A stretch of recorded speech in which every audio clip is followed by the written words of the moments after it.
There is no Mao on the wall, no People's Republic, no cultural revolution, no tanks in Tiananmen Square. Instead, the most populous nation on earth spends the Cold War as Washington's closest ally, and it is the Soviet Union, not America, that wakes each morning to find itself surrounded. It all turns on one winter, one battle, and one man who in our timeline lost everything. January 1949. The plains of central China lie frozen and churned beneath the boots of 2 million soldiers. This is the Huaihai Campaign, the largest land battle of the entire Civil War. And in the world we know, it ends in catastrophe for Chiang Kai-shek. 500,000 nationalist troops surrendered, encircled, or defected, their generals slipping over to the communists like dominoes falling in the dark. But imagine the dominoes hold. Imagine that Chiang's armored divisions, instead of sitting idle while Mao's commanders tighten the noose, break out eastward in the first week of December. The relief column that historically arrived too late arrives on time. The defections that gutted his ranks never come because the paychecks are good, and the inflation that destroyed nationalist morale has been checked by a desperate, last-minute currency reform backed by American gold. The encirclement collapses. The Red Army, caught in the open on the frozen Huai River plain, is shattered.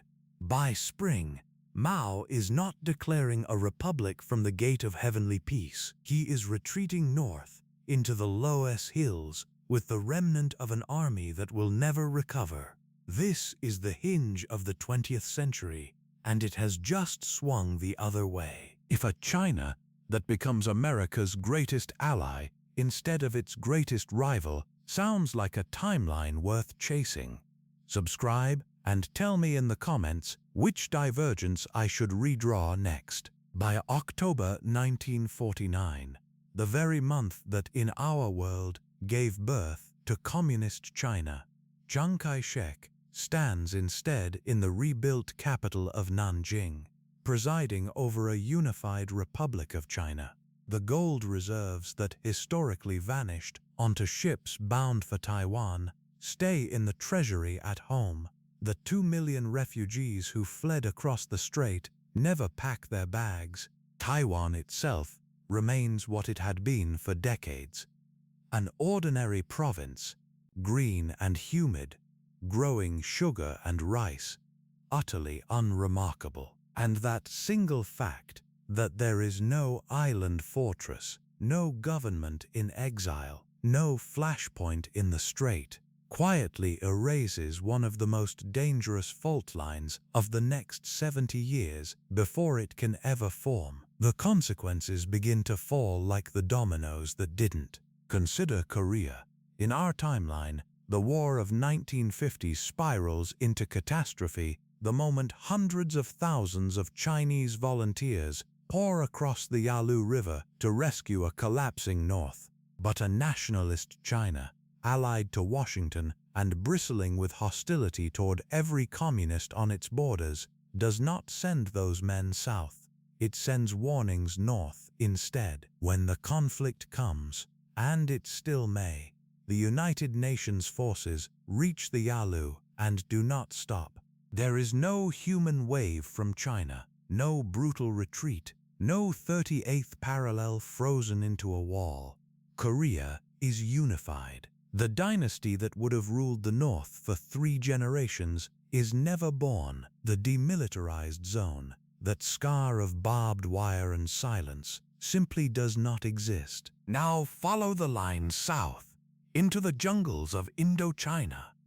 Ho Chi Minh's revolution survived in our world because it had a sanctuary, a friendly China at its back, a pipeline of rifles, rice, and artillery flowing across the northern frontier. Strip that away. A nationalist Beijing seals the border and arms the enemies of communism rather than its friends.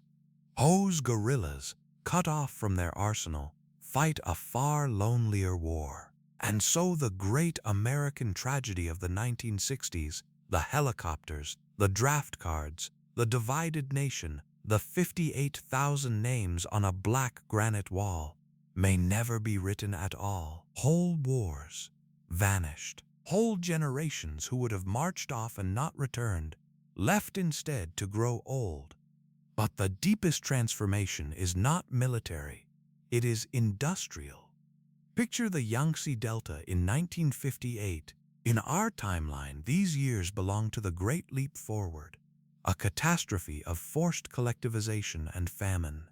Here, the river is crowded with a different kind of traffic. American capital is flooding into a stable, anti-communist China, the way it poured into Japan and West Germany. Shanghai, never strangled by central planning, becomes the workshop of Asia a full generation ahead of schedule. Textile mills run around the clock, shipyards along the coast launch hulls bound for San Francisco and Rotterdam.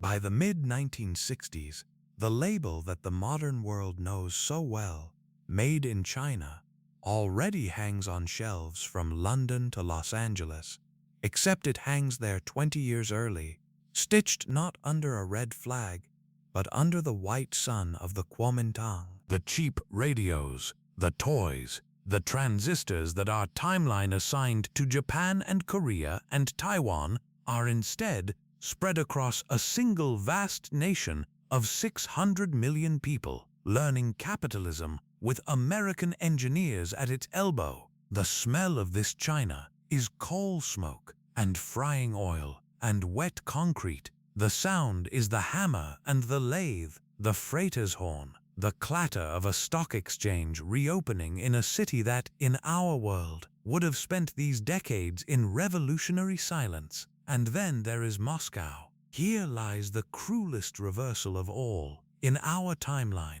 the great gift to Soviet strategy was a friendly China sitting on its southern flank through the early Cold War. A vast communist sibling, however quarrelsome it later became. Now flip the map.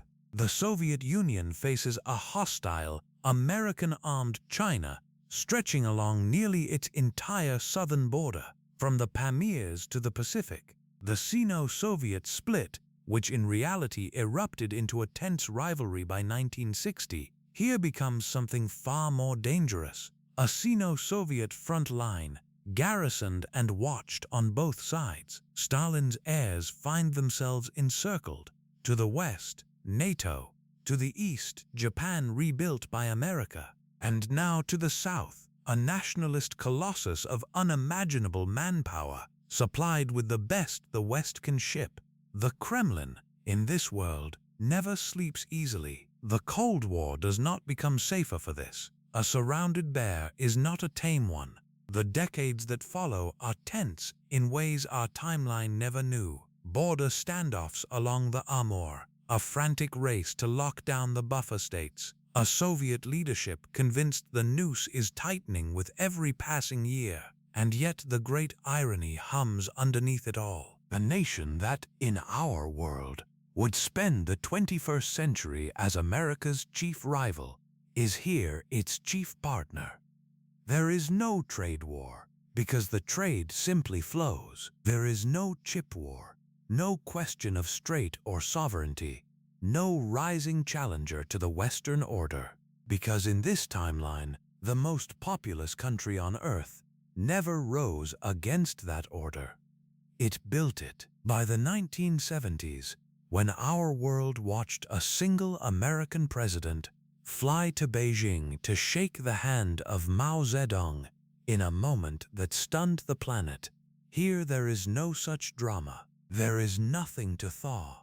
The two great powers have stood shoulder to shoulder for a quarter century, and the photograph that would have shocked the world is, in this China, just another state dinner. An entire century of rivalry, fear, and rupture, folded neatly into alliance. All of it resting on a single frozen plain in the winter of 1949. On whether one relief column arrived in time, on whether the dominoes fell or held. History remembers Chiang Kai-shek as the man who lost China. But somewhere, in the long shadow of a battle that turned the other way, he is remembered instead as the man who kept it and reshaped 100 years of the world by doing so. The maps we know, the wars we mourn, the rivalries we live inside, every one of them was only ever a single winter away from becoming something else entirely.